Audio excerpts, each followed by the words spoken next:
Hi, and welcome to At the Sharp End, which is a weekly business show broadcast by myself, the MD of Khemeia Consulting, where I talk about key problems that our clients have experienced recently, questions that we get asked a lot, or hot topics in the news that affect business in general. And this week, I'm going to talk about the hot topic of networking and why SMEs need to network more. So it's been in the news recently that SMEs need to do a lot more networking. Well, if you're an SME, I think you'll find it pretty hard to do a lot more networking because most of the time the day job is actually just doing the job, chasing clients up, doing proposals, invoicing, doing the work, and that can be, that can take up more than the available working time. So what's the big benefit? Why would you network more, and why should you network more?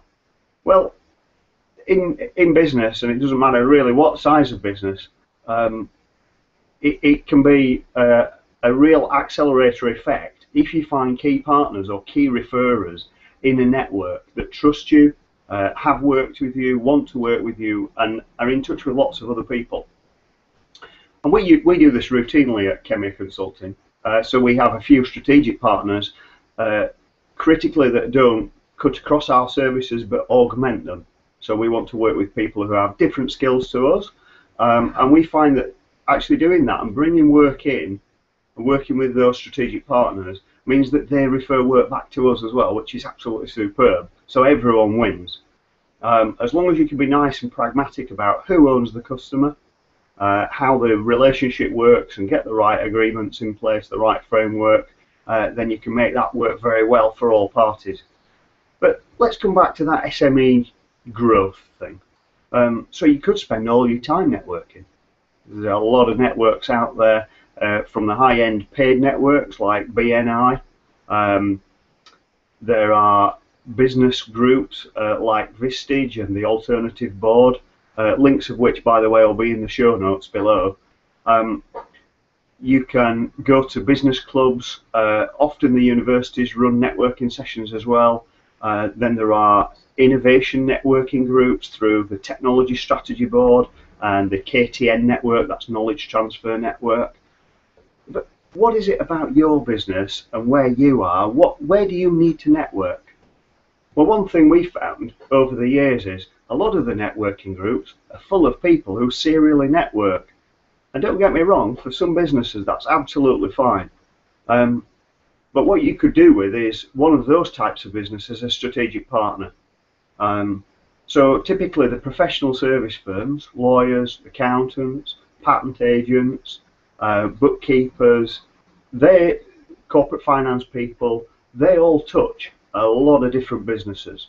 And if you can do something where you can work with them, that's fantastic. If not, you might be trade based, so you might be a plumber, a builder, a joiner, or some other trade.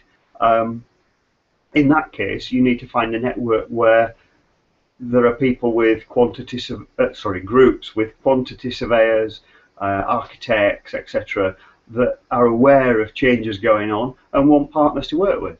And I've been involved in a group that does that. Network Innovations in Bradford, actually, superb for that. Again, link down in the show notes. So they're very trade oriented, and there's a lot of business passed. Keep a track of it, keep a tally of it, and the amount of work generated for such a small group is quite phenomenal, actually. One thing about that is it's a nice structure, and it's very friendly and collegiate environment, and that's one thing that you're looking for. That works for me. It might not work for you. You might prefer the forced lead passing, the focus on going out and generating a number of contacts for your network partners. Frankly, for a small SME, that's pretty onerous. I find that onerous. I've got enough to do in the day. If I do trip across companies where I can make a referral, then I do. If not, well, that's simply not an issue. So the forced lead passing types of networks, not for me.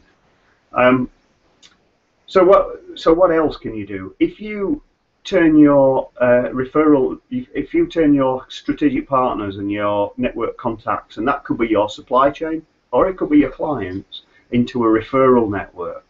That is a really powerful thing to generate business. It's low cost from a marketing perspective, and it's very high impact. It's principally high impact because you're getting a warm referral. So someone who trusts you is referring you into one of their clients, and that is, that is gold dust, absolute gold dust. In fact, there's a very good book on that by an American marketeer called John Jansch. He runs a business called Duct Tape Marketing, and again, you can see that in the show notes. The book that he wrote about referrals is called The Referral Engine, and it's well worth the read. I'm sure we'll post a link to it in Amazon, or you can download it for your Kindle or whatever ebook reader you've got. So, should SMEs get out there and network? Absolutely. It will help you generate business. It will help you grow. And that's a great thing to do. That is the lifeblood of any small company. More work, a good pipeline of clients and potential clients, and a way to grow your business. Hope you've enjoyed that chat. That's Ian Sharp at the Sharp End, discussing matters that matter to SMEs on a weekly basis. Okay, hope to see you next time. Bye.